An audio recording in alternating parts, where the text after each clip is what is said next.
ఎవరైనా రాముడి గురించి నాకు తీసే అవకాశం వచ్చిందని చెప్పిన వ్యక్తి ఆయన ఆ రోజు హనుమంతుడి మీద అలిగాడే కానీ అవమానించలేదు. ఇది ఒక్కటి అందరూ గుర్తుపెట్టుకోవాలని నేను మనస్ఫూర్తిగా కోరుకుంటాను.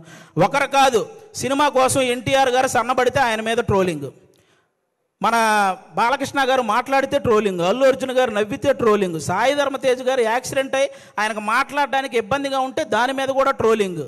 అరే మనం బయట దేశాలకు వెళ్తే జస్ట్ మనం బాహుబలి అంటే కానీ ఓ మీరు ఇండియనా అనే పరిస్థితి ఉండదు. అలాంటి ప్రభాస్ గారి లుక్స్ మీద ట్రోలింగ్, రామ్ చరణ్ గారి చికిరి చికిరి అనే సాంగ్ పక్క దేశాల వాళ్ళు కూడా రీల్ చేస్తున్నారు. అలాంటి ఆ స్టెప్పుల మీద ఇక్కడ ట్రోలింగ్.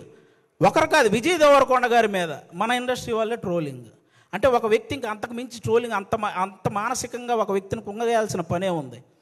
ఇప్పుడు బాహుబలి, RRR, పుష్ప ఎలాగో ఒక వర్గానికి అర్జున్ రెడ్డి లాంటి సినిమా కూడా అలాగే.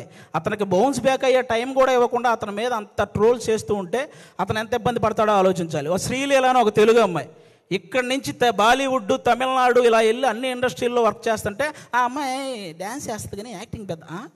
ఇప్పుడు భగవంత కేసరి అనే సినిమా నేషనల్ అవార్డు దృష్టికి వెళ్ళిందంటే బాలకృష్ణ గారి పర్ఫార్మెన్సు, అలాగే అనిల్ రావుపూడి గారి కథతో పాటు శ్రీలీల గారి పర్ఫార్మెన్స్ కూడా వన్ ఆఫ్ ద రీజన్ కదా. అలాంటి అమ్మాయిని అంత బ్లేమ్ చేయడం ఏంటి? ఒకటిగా మెగాస్టార్ చిరంజీవి గారి మీద డీప్ ఫేక్ AI వీడియోలు చేశారబ్బా. ఇంతకంటే దరిద్రం ఏమైనా ఉంటుందా? నాకు తెలిసి ఆయన రికార్డులు కొట్టిన పోస్టర్లు గోడల మీద పడేటప్పుడు ఆ ట్రోలింగ్ చేసినోడు వాళ్ళ అమ్మ కడుపులో కూడా పడి ఉండడు. అలాంటి వ్యక్తులు వాళ్ళు. ఆయన 3 దశాబ్దాలు 1వ నంబర్ పొజిషన్లో ఉన్నప్పుడు వీడికి అసలు ఒకటంటే ఇలా ఉంటుందని కూడా తెలియదు. మన తుఫాన్ వచ్చిన ఆయన సినిమాల కోసం మనం పరిగెత్తుకుంటూ వెళ్తున్నప్పుడు వాడికి నడవటం కూడా వచ్చి ఉండదు. అలాంటి వాడు వచ్చి మెగాస్టార్ చిరంజీవి గారి మీద ట్రోల్స్.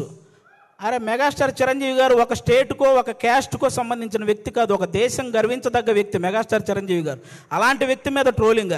ఈ ట్రోలింగ్ ఎందుకు, వీటి వల్ల సినిమా ఎందుకు చనిపోతుంది అంటున్నానంటే, నేను హీరోల మీద ట్రోలింగ్ చేయడం వల్ల, ఇంతమంది స్టార్ హీరోల మీద ట్రోలింగ్ చేయడం